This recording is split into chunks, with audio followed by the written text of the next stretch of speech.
Moi j'assume, c'est une recette à la fois éditoriale et commerciale. J'ai envie que vous reveniez le lendemain. J'ai envie que vous veniez voir s'il y a un nouvel épisode. S'il s'est passé à nouveau quelque chose. Donc j'assume ça.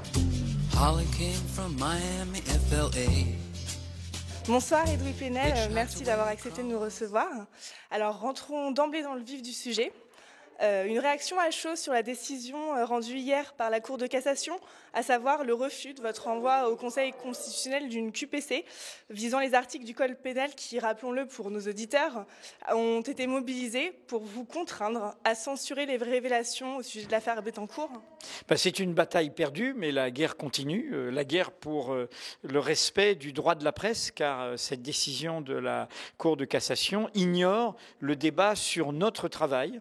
Elle considère comme si nous avions nous-mêmes espionné, nous-mêmes violé l'intimité de la vie privée de Madame Bettencourt et d'autres, ce qui n'est évidemment pas le cas. Nous allons encore continuer cette bataille, peut-être même trouver de nouveaux moyens juridiques. Et si nous n'arrivons pas à gagner cette bataille dans le cadre français, dans le cadre national, nous irons évidemment devant la Cour européenne des droits de l'homme à Strasbourg et nous sommes convaincus, vu sa jurisprudence constante, qu'elle nous donnera raison.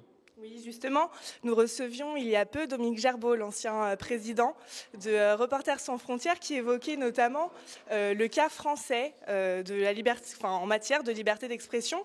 Et sur le blog de Mediapart, hier, vous écriviez, je cite, « Notre combat en défense du droit de la presse et de la liberté de l'information ira jusqu'au bout ». Alors, Gerbaud-Plenel, même combat ? Oui, nous sommes avec Reporters sans frontières, bien sûr. Et d'ailleurs, quand on a lancé notre appel contre cette censure, qui s'appelait « Nous avons le droit de savoir », Reporters sans frontières nous a soutenus. Nous avons fait une démarche auprès des pouvoirs publics avec Reporters sans frontières. Et nous avons fait une réunion publique à Paris en septembre dernier, où il y avait des gens comme Pierre Rosanvallon, Edgar Morin, des juristes. Il y a même eu un duplex avec Julian Assange depuis l'ambassade d'Équateur à Londres. Donc voilà, nous menons ce combat avec Reporters sans frontières. Je crois qu'il ne faut surtout pas que dans les temps actuels, on recule sur le terrain de la liberté. Et la liberté est notre arme essentielle pour inventer un nouvel avenir. Oui, mais alors la liberté d'expression, à quel prix ? Parce que il y a un mois, je crois, vous étiez sur le plateau du Grand Journal et face à la volonté affichée par notre ministre de la Culture, Aurélie Filippetti, d'interdire à l'époque les spectacles de Dieudonné, vous répondiez « Il faut le condamner ». En revanche, à l'occasion de cette affaire, un attentat contre nos libertés à tous est en train d'être commis. Alors, je l'ai écrit, j'ai dit contre Dieudonné, puisque nous avons écrit même il y a de ça 5 ans que Dieudonné n'était pas simplement en l'occurrence un humoriste, mais qu'il avait un engagement à la fois antisémite et négationniste dans une partie de ce qu'il mettait en scène depuis très longtemps.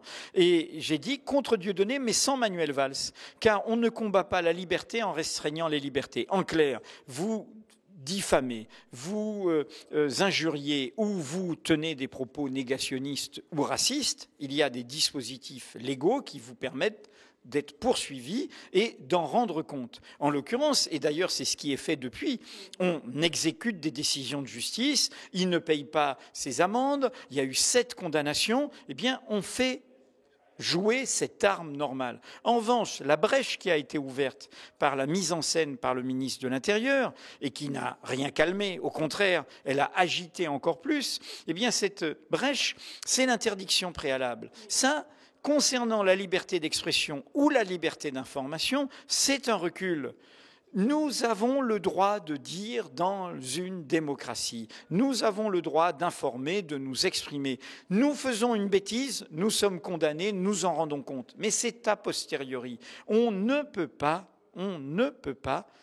au niveau de la liberté d'expression, rentrer dans cela. La meilleure preuve, c'est que dans la décision du Conseil d'État qui a amené cette interdiction, a été pris 2 arguments qui me posent problème.